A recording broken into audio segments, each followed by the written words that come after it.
الحمد للہ عدد خلقہ ورضا نفسہ وزنۃ عرشہ ومداد کلماتہ والصلاة والسلام علی صفوۃ رسلہ وخیر خلقہ محمد وآلہ وصحبہ اما بعد فاعوذ باللہ من الشیطان الرجیم بسم اللہ الرحمن الرحیم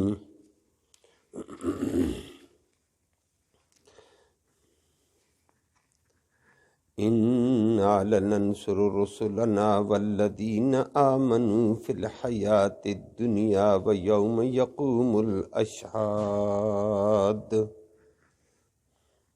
یوم لا ينفع الظالمین معذرتهم ولهم اللعنة ولهم سوء الدار صدق اللہ العلی العظیم وبلغنا رسوله النبی الامی الکریم۔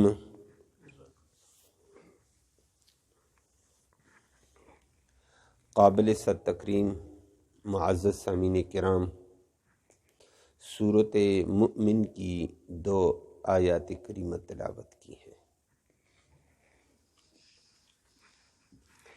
سورۃ مومن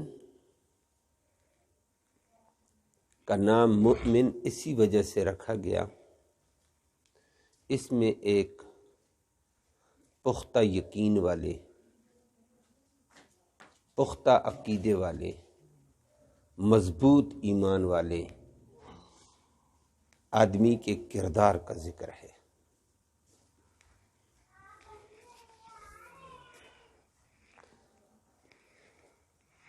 حضرت موسیٰ علیہ السلام نے جب مصر میں آ کر اللہ کی توحید کی دعوت دی، اللہ کی عظمت، اللہ کی قدرت، اللہ کی طاقت بتلائی، اور پھر فرما دیا اس طاقت والے، اس قدرت والے، اس عظمت والے رب کی اطاعت کرو، دنیا میں کامیاب، آخرت میں کامیاب ہوں گے۔ وقت کا بادشاہ فرعون تھا، وہ اپنے لاؤ لشکر کے ساتھ موسیٰ علیہ السلام کی بات کو رد کر کے مقابلے میں اترایا۔ جو موسیٰ علیہ السلام کی بات مانے گا اس کو سخت سے سخت سزا دی جائے گی۔ مختلف موقعوں پر موسیٰ علیہ السلام کا اور اس باطل کا، فرعون کا ٹکراؤ رہا ہے، مختلف مناظر ہوئے ہیں، مختلف مکالمے مناظرے ہوئے ہیں، اور اللہ رب العالمین نے حق کو فتح دی۔ حضرت موسیٰ علیہ السلام ہر موقع پر غالب رہے تھے،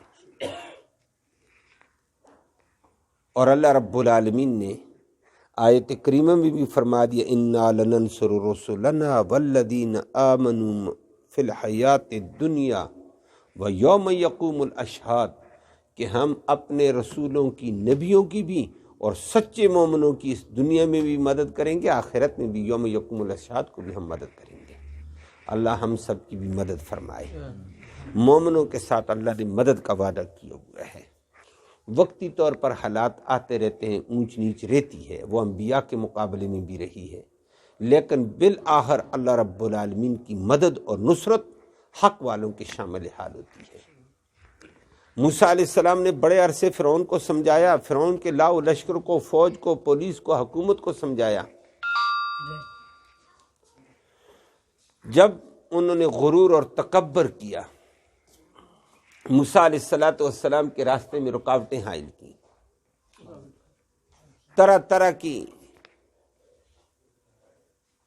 مصائب، طرح طرح کے شدائد پیش کیے، موسیٰ علیہ السلام استقامت کے ساتھ اپنا کام کرتے رہے۔ آخر ایک وقت ہوا، فرعون نے اپنی بدماشی کا اظہار کر کے، غرور اور تکبر کا اظہار کر کے، اپنی ڈکٹیٹرشپ کے طور پر اس نے اعلان کر دیا لوگوں کل سارے جمع ہونے ہیں، سارے جمع ہونا، اس موسیٰ علیہ السلام کو سب نے پتھر مار مار کر ہلاک کرنا ہے، نہ موسیٰ رہے گا نہ موسیٰ کی حق والی آواز رہے گی۔ فرعون نے غرور اور تکبر میں موسیٰ علیہ السلام اور حق کو مٹانا چاہا، اللہ نے وہ نشان عبرت بنایا۔ اس موقع پر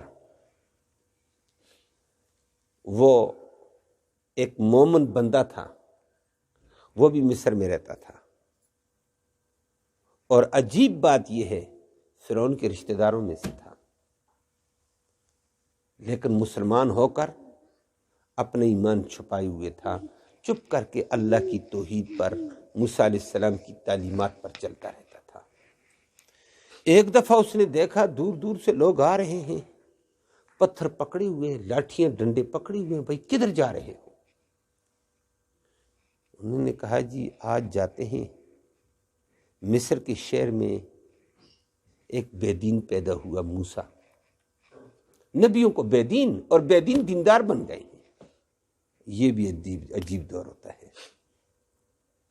آج کل بھی کبھی کبھی ایسے پروپیگنڈا مہم چلتی رہتی ہے، سارے حرام خور اور سارے مجرم اور کسی بے گناہ کو مجرم بنا کر پیش کر دیتے ہیں، بدنام کرنے کے۔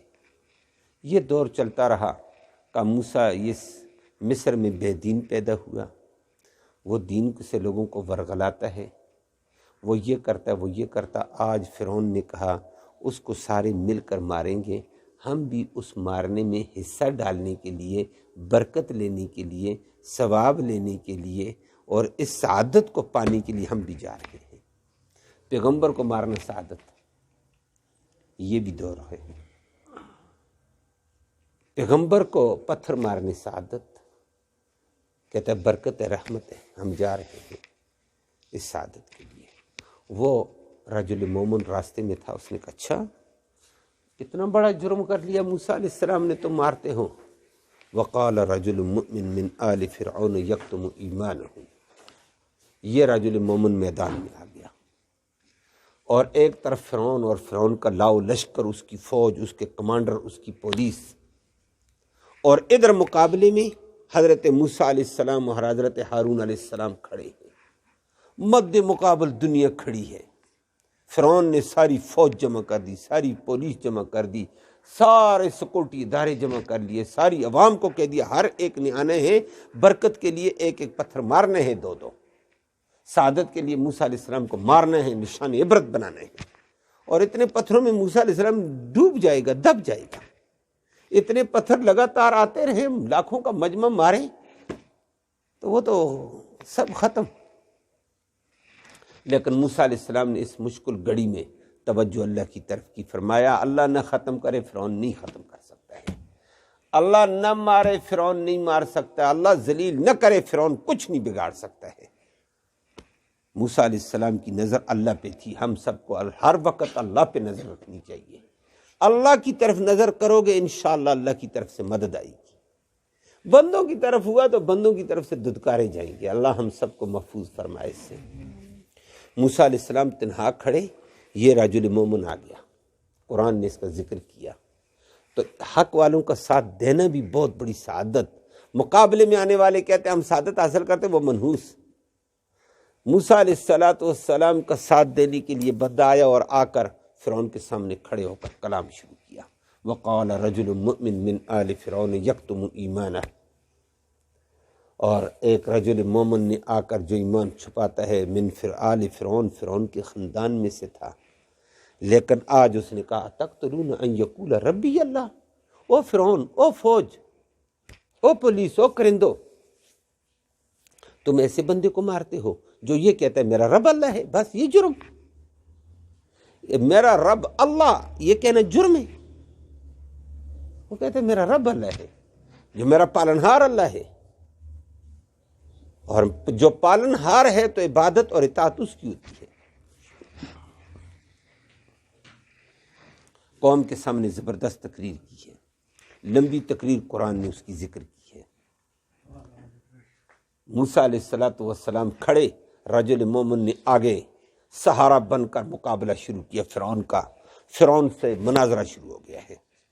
فرعون نے اپنے کرتب دکھائے، بڑا کچھ پینترے بدل بدل کر گفتگو کی ہے، میں لیڈر ہوں، میں قوم کی رہنمائی چاہتا ہوں، میں قوم کو بچانا چاہتا ہوں، میں ملک کو بچانا چاہتا ہوں، میں ملک کا خواہش مند ہوں، ملک میرے سامنے ہے، یہ ہے وہ ہے۔ رجل مومن لگاتار اپنی گفتگو کرتا رہا۔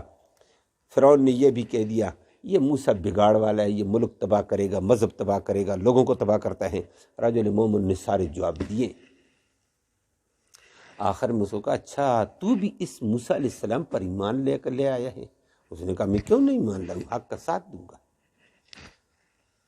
آخری بات، اور فرعونی لشکر نے، فرعون کی گارڈز نے، فرعون کی فوج نے فرعون کی طرف دیکھا۔ فرعون نے کہا موسیٰ علیہ السلام کو بعد میں ماریں گے، پہلے جو اس کے دفاع میں میری قوم کا، میری رشتہ داری کا، میری برادری کا میرا بندہ آیا ہے، اس کا دفاع کرتا ہے، پہلے اس کو مارو۔ فوج کو آرڈر دے دیا مارو اس کو، پتھر مار مار کر اس کو سنسار کر دو۔ اللہ اکبر۔ رجل مومن نے لمبی تقریر کر کے آخر میں فرمایا سنو، جو میں آج بول چکا ہوں ایک وقت آئے گا تمہیں یاد آئے گا، اللہ کی پکڑ آئے گی، تمہیں یاد آئے گی میری باتیں، لیکن اس وقت یاد آنا فائدہ نہیں ہوگا۔ فَسَتَذْكُرُونَ مَا أَقُولُ لَكُمْ، جو میں کہہ رہا ہوں ان قریب تم یاد کرو گے، پتہ چلے گا تمہیں۔ فرعون نے پیچھے فوج لگائی، رجل مومن وہاں سے نکل گیا۔ فرعون نے پیچھے فوج لگا کر بھیجی پکڑو اس کو، وہ آگے چلا گیا، ایک پہاڑی سلسلے پہ گیا، لیکن قرآن نے ذکر کیا، پڑھتا کیا گیا وَأُفَوِّضُ أَمْرِي إِلَى اللَّهِ إِنَّ اللَّهَ بَصِيرٌ بِالْعِبَادِ، میرا سارا معاملہ رب کے سپرد ہے۔ میں نے حق بولا، میرا معاملہ رب کے سپرد، میری جان رب کے سپرد، میری روح رب کے سپرد، میرا کاروبار، حال مال اولاد اللہ کے سپرد، وہ مجھے بندوں کو خوب دیکھ رہا ہے، وہ مدد کرے گا۔ یہ کہہ کر نکل گیا، پیچھے فوج دوڑی اپنے اسلحے لے کر، سب کوئی بندے کو پکڑو، پہاڑ پر اوپر چڑھا، فوج پیچھے گئی کہ پکڑ کر لانا ہے، سر قلم کرو اس کا، اوپر چڑھنے لگے، آگے سے لگے پتھر مارنے والا کون؟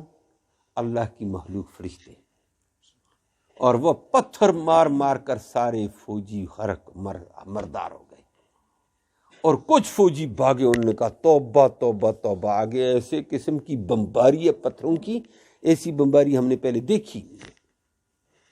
کچھ بھاگے، کچھ اس کو پکڑنے کے لیے دوڑے۔ ابتدا میں جو دوڑے تھے رجل مومن کو پکڑیں گے اور باطل کا ساتھ دیں گے، حق کا تعاقب کریں گے، سارے دوڑے تھے حق والوں کے خلاف۔ آگے سے آدھوں کو پتھروں سے ہلاک ہونا پڑا، آدھے پسپا ہو کر بھاگے، فرعون کی دربار میں آئے، کہنے لگے بندے کے تو پہاڑی کے سلسلے پر چڑھے، آگے سے پتھروں کی بارش ہوتی، بندہ آگے ان کو سنبھال نہیں سکتا۔ فرعون نے کہا پکڑو ان کو، لٹکاؤ پھانسی پر۔ انہوں نے بندہ چھوڑا کیوں؟ یہ کوئی ساز باز کر کے پیسے لے کر چھوڑ کر آ گئے ہیں۔ اللہ نے فرعون سے وہ بھی پھانسی لگوا دیے، بقیہ پہاڑ میں مردار کر دیے اللہ نے۔ اب سزا، یہ جو واپس آئے سزا ان کو بھی ملی، پکڑنے کے لیے یہ بھی دوڑے تھے۔ فرمایا تم حق کو دبانے کے لیے کوشش کرو گے، میں تمہارے ہی بھائیوں سے تمہاری پٹائی کراؤں گا۔ یہ اللہ کی طاقت ہے۔ اور اس آیت کا بڑا عجیب اثر آیا ہے۔ نبی کریم صلی اللہ علیہ وسلم فرماتے ہیں بڑے سے بڑا دشمن بڑی سازشیں کرے، بڑے مکر کرے، اس وقت اس آیت کو نہ بھولا کرو، رجل مومن نے پڑھی تھی وَأُفَوِّضُ أَمْرِي إِلَى اللَّهِ إِنَّ اللَّهَ بَصِيرٌ بِالْعِبَادِ۔ فرمایا رجل مومن کی اس آیت کو پڑھ کر دعا کیا کرو، بڑے سے بڑا محالف ہوگا، زہر ہو کر رہے گا۔ تم کسی کی مخالفت کرو نہیں، تم کسی کو نقصان دینے کا سوچو نہیں، لیکن جو تمہارا نقصان کرنا چاہتا ہے، تمہارا راستہ روکنا چاہتا ہے، اللہ اس کے سے اپنا انتقام خود لے لے گا۔ رجل مومن کو پکڑنے والی فوج بھی ماری گئی، جو باغی تھی وہ بھی سولی پہ لٹک گئی، اور رجل مومن کو اللہ نے بچا لیا۔ یہ بچانے والا رب ہے۔ اور اللہ فرماتے ہیں صرف اس رجل مومن کی بات نہیں ہے، کوئی بھی حق والا بندہ حق کی بات کرے گا، ہم نے حق والے کا ہر وقت مدد کرنی ہے۔ یہ الگ بات ہے، تھوڑی سی آزمائشیں حق پر بھی آئیں گی، ثابت قدم رہنے کے بعد اللہ کی مدد آتی ہے، انا لننصر رسلنا، کہ ہم ضرور مدد کریں گے اپنے رسولوں کی، والذین آمنوا، اور ایمان والوں کی، فی الحیات دنیا، دنیا کی زندگی میں بھی، ویوم یقوم الاشہاد، اور اشہاد والے دن، جس دن ایک دوسرے کے خلاف گواہ قائم ہوں گے، وہاں بھی ہم ان اللہ والوں کی مدد کریں گے، اور یہ کامیاب اور ان کا مقابلہ کرنے والے وہاں بھی ناکام، دنیا میں بھی ناکام ہیں۔ اللہ رب العالمین ہمیں ہمیشہ سچ اور حق کا ساتھ دینے کی توفیق نصیب فرمائے۔ اقول قولی ھذا والحمد للہ رب العالمین۔ اللہم صلی وسلم دائما ابدا علی حبیبک خیر الخلق کلہم۔ اللہم انا نسألک الہدی والہدی والعفاف والتقی والغنی۔ اللہم اہدنا واہدنا بہ وجعلنا سببا لمن اہتدی۔ یا اللہ تو رحمت کے فیصلے فرما، کوتاہیوں کو معاف فرما، صغیرہ کبیرہ گناہوں کو معاف فرما، دونوں جہانوں کی سرخروئی نصیب فرما، ذلت اور رسوائی سے محفوظ فرما، امن و سلامتی نصیب فرما، خیر و برکتیں رحمتیں نصیب فرما، حلال کی روزی نصیب فرما، حرام سے محفوظ فرما، دونوں جہانوں کی سرخروئی نصیب فرما دیں۔ صلی اللہ تعالی علی خیر خلقہ محمد وآلہ وصحبہ اجمعین۔